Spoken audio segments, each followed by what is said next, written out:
तो फिल्म की शुरुआत होती है हमारे हीरो जैक सुली से, जो हमें पेंडोरा पर अपनी जिंदगी की एक छोटी सी झलक दिखाता है। सब कुछ इस बार शांत और सुकून भरा लग रहा है। जैक अब ओमेटिकाया कबीले का मुखिया बन चुका है और वो अब प्रकृति के साथ साथ अपने परिवार के साथ भी सच्चे सामंजस्य में जी रहा है। जैक और नेतिरी की शादी हो चुकी है और उनके 5 बच्चे हैं, 2 जैविक बेटे नेटेम और लोआक, एक छोटी प्यारी बेटी टुक, एक गोद ली हुई बेटी कीरी और एक इंसानी बच्चा स्पाइडर। अब यहीं से कहानी में ट्विस्ट आता है। कीरी असल में ग्रेस की बेटी है, याद है ना? वही वैज्ञानिक जो पहली फिल्म में नावी की मदद करते हुए मारी गई थी। और स्पाइडर वो इंसान है, लेकिन कहानी उसके साथ थोड़ी पेचीदा है। जब इंसानों को युद्ध हारने के बाद पेंडोरा से वापस धरती भेजा गया, तब उसे यहीं छोड़ दिया गया था और ये पता चलता है कि वो कोई और नहीं बल्कि कर्नल माइल्स क्वारिज का बेटा है, वही विलेन जिसने नावी को लगभग खत्म ही कर दिया था। इसलिए नेतिरी उसे ज्यादा पसंद नहीं करती, लेकिन कीरी वो तो स्पाइडर के बेहद करीब है। उन दोनों के बीच एक गहरा रिश्ता है और स्पाइडर वो नावी के बीच ही बड़ा हुआ है, तो खुद को उन्हीं का हिस्सा समझता है। सब कुछ ठीक लग रहा होता है जब तक कि एक रात जैक और नेतिरी आसमान में कुछ अजीब देखते हैं। चमचमाते स्पेसशिप्स नीचे उतरते हैं और उसके साथ ही तबाही शुरू हो जाती है। इंसान वापस आ गए हैं और इस बार वो कोई खेल नहीं खेल रहे। ओमेटिकाया का शांत घर जलकर राख हो जाता है, जानवर मारे जाते हैं और भारी मशीनों से लैस सैनिक जंगल के अंदर घुसकर बर्बादी मचा देते हैं। जैक और नेतिरी हैरान परेशान खड़े देखते हैं कि ये वही RDA है, वो ही इंसानी फौज जो पहले भी पेंडोरा पर कब्जा करना चाहती थी, अब फिर से आ गई है, इस बार एक नया ऑपरेशन बेस बनाने। फिर हम एक इंसानी लैब में जाते हैं और यहाँ कहानी एक और बड़ा मोड़ लेती है। RDA ने कर्नल क्वारिज का एक नावी अवतार क्लोन बना दिया है, जिसमें उसके मरने से पहले की सारी यादें मौजूद हैं। हाँ, उसे सब याद है, बस ये नहीं कि उसे किसने मारा और कैसे मारा। और वो अकेला नहीं है, ने उसके जैसे और कई मरे हुए सैनिकों को भी इसी तरह वापस लाया है और अब सबका एक ही मकसद है, बदला, खासकर जैक से। इधर जैक भी चुप नहीं बैठता, वो नावी के साथ मिलकर एक जबरदस्त प्रतिरोध की योजना बनाता है। वो RDA की एक सप्लाई ट्रेन पर हमला करता है। ये मिशन बहुत सफल होता है, वे हथियार और खाना लूट लेते हैं, लेकिन इस हमले के दौरान उसका बेटा लोआक उसकी बात नहीं मानता और घायल हो जाता है। जैक बहुत नाराज होता है और उसे जिम्मेदारी और अनुशासन का सख्त पाठ पढ़ाता है। दूसरी तरफ इंसानों की ओर क्वारिज की मुलाकात जनरल आर्डमोर से होती है। वो बताती है कि नावी के उड़ने वाले जीव स्काउट्स उनके हेलीकॉप्टर तबाह कर रहे हैं, इसलिए क्वारिज उसी जंगल में लौटने की योजना बनाता है जहाँ पहले युद्ध हुआ था, ताकि कुछ जानकारी जुटा सके और नई रणनीति बना सके। लेकिन जैसे किस्मत को कुछ और ही मंजूर था, उसी जंगल में जैक के बच्चे खेल रहे होते हैं। वहाँ क्वारिज को उसका पुराना एक्सोसूट मिल जाता है, जिसमें उसके पहले वाले शरीर के अवशेष अभी भी मौजूद हैं। एक सिहरना भर देने वाला पल होता है। लोआक ये सब देख लेता है और तुरंत अपने वॉइस ट्रांसमीटर से जैक को खबर देता है। जैक घबराता है, लेकिन उसे शांत रहने और वहाँ से भागने को कहता है। इसके बाद जैक और नेतिरी जंगल की ओर दौड़ पड़ते हैं, उम्मीद करते हुए कि उनके बच्चे सुरक्षित हों। लेकिन किस्मत फिर धोखा देती है। लोआक और उसके भाई बहन इंसानों द्वारा पकड़ लिए जाते हैं। और सबसे बुरा क्या होता है, कर्नल जब उनके हाथों को देखता है तो उसे तुरंत समझ आ जाता है ये बच्चे जैक सुली के हैं, उसके सबसे बड़े दुश्मन के। उसी वक्त जैक और नेतिरी योद्धाओं की तरह आते हैं और सैनिकों पर हमला कर देते हैं। चारों तरफ हड़कंप मच जाता है, लेकिन इस अफरा तफरी के बीच वो अपने ज्यादातर बच्चों को बचा लेते हैं, बस स्पाइडर को छोड़कर। दुख की बात है कि इंसान उसे अपने साथ ले जाते हैं। कुछ समय बाद एक चौंकाने वाला राज सामने आता है। कर्नल को पता चलता है कि स्पाइडर दरअसल उसका ही बेटा है। हाँ, अब हालात और भी उलझ गए हैं। ओमेटिकाया के अपने घर में जैक और नेतिरी के बीच एक गंभीर बातचीत होती है। जैक का मानना है कि अब उन्हें ये जगह छोड़ देनी चाहिए। उसे डर है कि स्पाइडर जो अब इंसानों के साथ है, शायद अनजाने में उनका ठिकाना बता दे। और वो जानता है कि इंसान असल में उसी को ढूंढ रहे हैं, आखिर उसने ही कर्नल को मारा था। नेतिरी अपने खूबसूरत घर को छोड़ना नहीं चाहती, लेकिन दिल के अंदर वो जानती है कि जैक सही कह रहा है। भारी मन से वो सब कुछ छोड़ने के लिए तैयार हो जाती है। उधर स्पाइडर एक बुरे दौर से गुजर रहा है। जनरल आर्डमोर उस पर जुल्म कर रहा है ताकि वो कुछ राज उगल दे, लेकिन स्पाइडर नहीं टूटता। वो अपने नावी परिवार के प्रति वफादार बना रहता है। कर्नल जो अब जान चुका है कि स्पाइडर उसका बेटा है, अपने बेटे को यूं तड़पते नहीं देख पाता और जनरल को रोक देता है। वो कहता है कि अब वो खुद स्पाइडर से बात करेगा। बाद में कर्नल स्पाइडर के साथ बैठता है और एक नरम रवैया अपनाता है। वो कहता है कि वो कोई बुरा इंसान नहीं है और वो स्पाइडर को पृथ्वी वापस ले जाना चाहता है। ये बात स्पाइडर के दिल को छू जाती है। धीरे धीरे उसका मन पिघलता है और आखिरकार वो कुछ जानकारी देने को तैयार हो जाता है। फिर हम देखते हैं जैक और उसका परिवार। वो अपने घर को छोड़ देते हैं और अपने क्वीन पर उड़ते हैं। हाँ, वही शानदार उड़ने वाले जीव।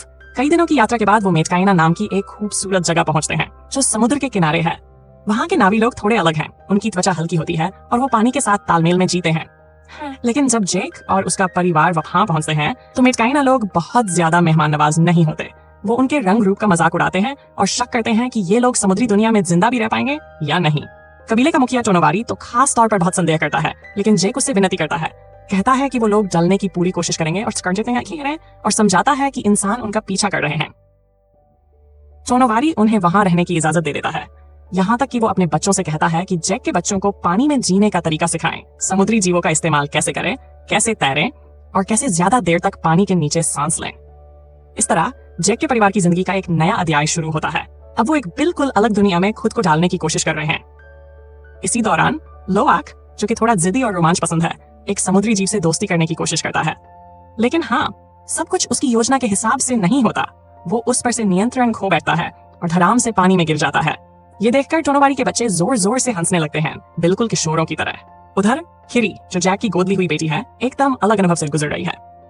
जब बाकी सब लोग एडजस्ट करने की कोशिश कर रहे हैं, किरी तो समुद्र में जैसे खिल उठी है।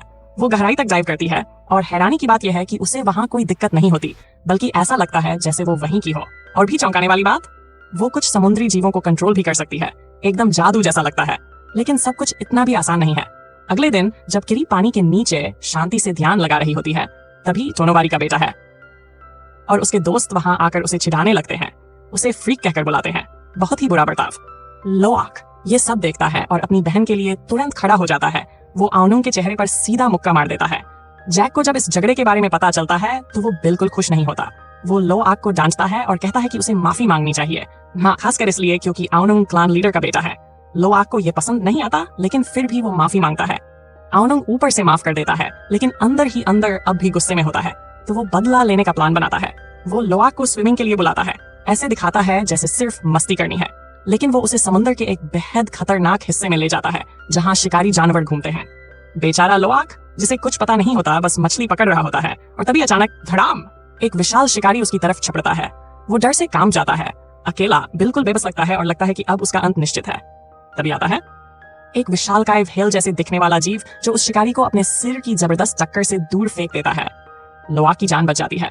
बाद में पता चलता है कि ये जीव एक तुलकुन है, एक बेहद बुद्धिमान, शांतिप्रिय और आध्यात्मिक प्रजाति का हिस्सा, जिसे मेटकाइना लोग पवित्र मानते हैं। और पायाकन, वो तो सबसे बड़ा और सबसे ताकतवर तुलकुन है। लेकिन उस अद्भुत बचाव के बाद लोआक देखता है कि पायाकन घायल है, उसके शरीर में भाले फंसे हुए हैं। बिना सोचे समझे लोआक उसकी मदद करता है और वो भाले निकालता है। यही पल उनके बीच एक गहरा रिश्ता बना देता है, एक लड़के और एक दैत्याकार जीव की दोस्ती की शुरुआत। जब लोआक वापस जमीन पर लौटता है तो टोनोबारी को सब पता चल जाता है। और चौंकाने वाली बात, इस बार वो आउनुंग को माफी मांगने को कहता है। लेकिन लोआक अब पहले से बदल चुका होता है। वो आउनुंग को बचाने के लिए झूठ बोल देता है, कहता है कि ये सब उसकी गलती नहीं थी। लोआक का ये बड़प्पन आउनुंग के दिल को छू जाता है और अब वो पहली बार महसूस करता है कि शायद सुली परिवार इतने बुरे नहीं है। इतनी सारी घटनाओं के बाद लोआक अपने भाई और दोस्तों के पास लौटता है और बड़े जोश से बताता है कि पायाकन ने उसकी जान बचाई। लेकिन सब उसे ऐसे देखते हैं जैसे वो पागल हो गया हो। फिर उन्हें पता चलता है कि पायाकन का अतीत कुछ काला है। लोगों का कहना है कि वो एक हत्यारा है और इसी वजह से बाकी तुलकुन उसे समाज से बाहर कर चुके हैं। लोआक हैरान रह जाता है, जिसे वो अपना हीरो मान बैठा था, क्या वो सच में एक कातिल हो सकता है? उधर दूसरी तरफ कहानी और भी पेचीदा हो रही है। अभी कर्नल क्वालिज के साथ है और उसे नावी दुनिया की सैर करवा रहा है, जैसे कोई टूर गाइड। वो उसे हेलेलुजा माउंटेन्स भी ले जाता है ताकि कर्नल एक स्काउन, एक उड़ने वाला जीव चुन सके, जैसा नावी लोग उड़ाने के लिए इस्तेमाल करते हैं। शुरू में कर्नल को मुश्किल होती है, जैसा कि उम्मीद थी, लेकिन धीरे धीरे वो भी स्काउन उड़ाना सीख जाता है। और तभी उसे एक खबर मिलती है कि जैक शायद मेटकाइना रीफ के पास छिपा है। बस यही सुनना था। कर्नल अपनी पूरी सेना को लेकर सीधे रीफ की ओर कूच करता है। जब वो पानी के कबीले के कुछ नावी से सामना करता है और पूछता है कि क्या वो जैक को जानते हैं, तो गांव वाले साफ इनकार कर देते हैं। लेकिन कर्नल वहां से जाने के बजाय पूरी तरह से विलेन बन जाता है। वो एक निर्दोष को मार देता है और उनके घरों को आग लगा देता है। फिर भी गांव वाले एक शब्द नहीं बोलते। कोई सुराग न मिलने पर कर्नल प्लान बी पर चला जाता है, तुलकुन्स का नरसंहार। उसकी सोच क्या है? जैक इन जीवों से बहुत प्यार करता है। शायद जब वो इन्हें मरते हुए देखेगा तो बाहर आ जाएगा। और हाँ, बात यहीं खत्म नहीं होती। इन तुलकुन्स के दिमाग में एक ऐसा तरल होता है जो धरती पर करोड़ों में बिकता है, क्योंकि वो इंसानी जीवन को बढ़ा सकता है। इस आदमी में सच में जरा भी इंसानियत नहीं बची। धीरे धीरे शिकारी तुलकुन्स को निशाना बनाना शुरू कर देते हैं। वे उनके अंदर ट्रैकर शॉट कर देते हैं और बेहोश कर देते हैं। एक सीन तो दिल को चीर देता है। एक माँ तुलकुन को बेरहमी से मार दिया जाता है और उसका बच्चा बस बेबस खड़ा देखता रह जाता है। शिकारी वहां से चले जाते हैं, लेकिन ट्रैकर अब भी उन जीवों के शरीर में लगे रहते हैं। जब मेटकाइना इस नरसंहार की खबर सुनते हैं तो उनका गुस्सा फूट पड़ता है। वो तुरंत युद्ध पर जाने को तैयार हो जाते हैं, लेकिन जैक उन्हें रोकता है और कहता है, रुको, पहले हमें तुलकुन्स को इन ट्रैकरों के बारे में चेतावनी देनी होगी, नहीं तो वे दोबारा शिकार बन सकते हैं। लोआक एक पल भी नहीं गंवाता। वो सीधा पायाकन के पास दौड़ पड़ता है ताकि उसे सचेत कर सके। ओनुंग और कुछ अन्य स्थानीय लड़के भी उसके साथ हो लेते हैं। जब वो पायाकन तक पहुंचते हैं तो ट्रैकर निकालने की कोशिश शुरू कर देते हैं, लेकिन तभी कर्नल और उसकी टीम विशाल भेलशिप के साथ वहां पहुंच जाती है। लोआक जल्दी से अपने कम्युनिकेटर से अपने पिता जेक से संपर्क करता है और उसे चेतावनी देता है। जैसे तैसे वे पायकन के शरीर से ट्रैकर को निकाल लेते हैं और पानी के नीचे छुप जाते हैं, जबकि दुश्मन चारों ओर ढूंढना शुरू कर देता है। गांव में जेक तुरंत टोनोवारी मेटकाइना के मुखिया के पास भागता है और बताता है कि उनके बच्चे लापता हैं। टोनोवारी चौंक जाता है और तुरंत अपने योद्धाओं को युद्ध के लिए तैयार करता है। जेक और नेयतिरी भी अपने हथियार उठा लेते हैं। अब लड़ाई तय है।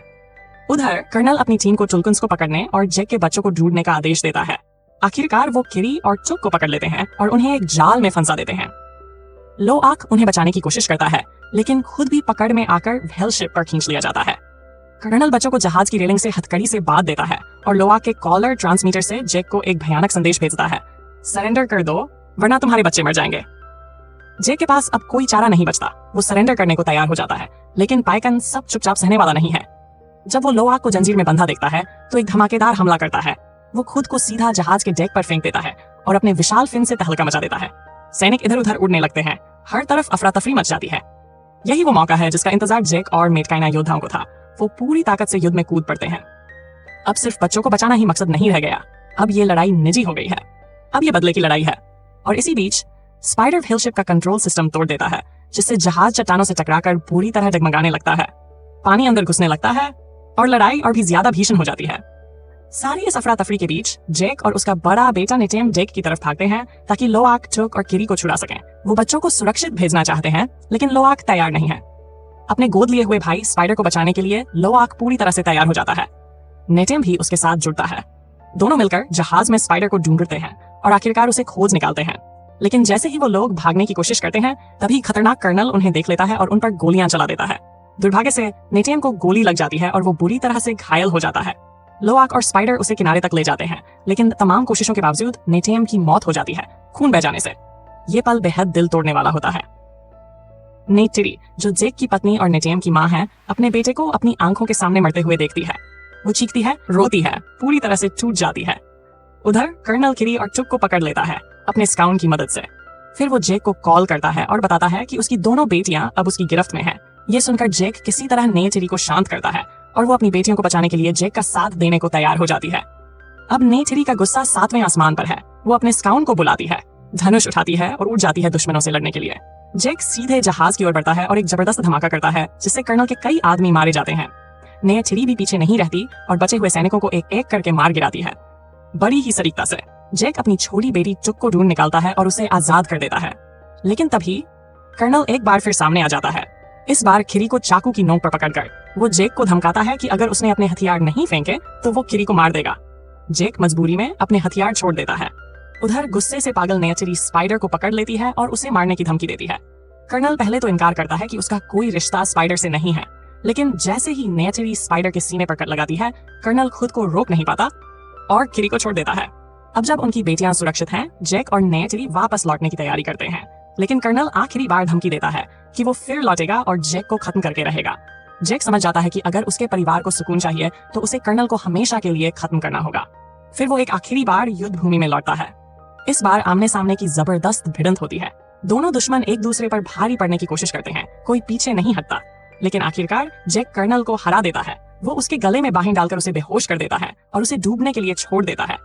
लेकिन तभी जेक भी डूबने लगता है, उसकी सांसें रुकने लगती हैं।